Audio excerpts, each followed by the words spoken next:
Serez-vous assez attentif? Ouais, c'est pas vraiment un tour en fait que je vous propose, c'est plus un petit test d'attention qui se fait juste avec 4 cartes. Alors, pour les gens qui se demandent, non, c'est pas les As. Non, j'ai voulu être plus original. En fait, il faut suivre une carte. La carte à suivre, c'est la Dame de cœur. C'est pour ça qu'elle est dessus. Hein. Ok, alors regardez bien. Je prends la Dame de cœur comme ça. Je la mets dessous. Ok, nettement dessous. Ouais, il y en a qui pensent que je manipule. Mais non, elle est vraiment dessous. Hein. Ok. Et si j'inverse les cartes, sans passe magique, sans rien, elle remonte. Merci. Ouais, non, c'est pas magique. Pour que ce soit magique, il faudrait prendre la Dame de cœur, la mettre nettement dessous, faire juste ce petit mouvement-là pour qu'elle remonte. Là, ça serait plus magique quand même. On pourrait le refaire, mais différemment. En reprenant la Dame de cœur comme ça et en mettant en troisième position cette fois-ci. Ok? Une passe magique toujours pareil et pop, elle remonte. On pourrait faire plus dur en prenant la Dame comme ça et en la mettant sur le tapis. On claque des doigts et paf, elle revient.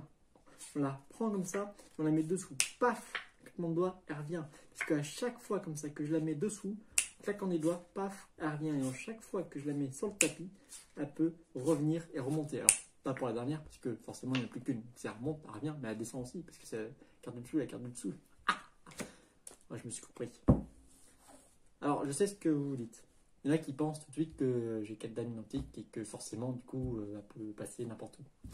Alors oui, c'est vrai. Mais pas des dames de cœur, hein, des dames de pique, par contre.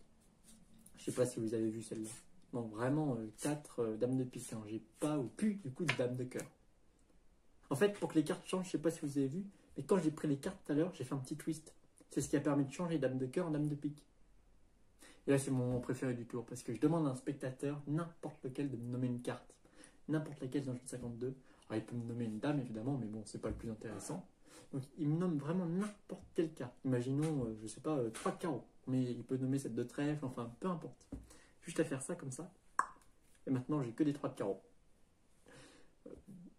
Bon, en fait, ce sont des jokers. Mais comme les jokers remplacent n'importe quelle carte dans un jeu de cartes, ben, ça remplace forcément le 3 de carreau qui a été nommé. Enfin, la carte qui a été nommée. C'est en l'occurrence 3 de carreau.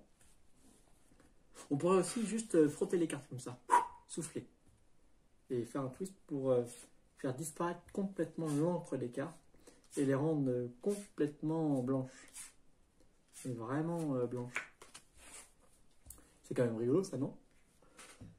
Ouais. Alors si à ce niveau-là du tour, si vous ressentez une certaine confusion normale, rassurez-vous, c'est tout à fait normal. Après qu'elle soit petite ou grande, ça dépend uniquement de votre imagination.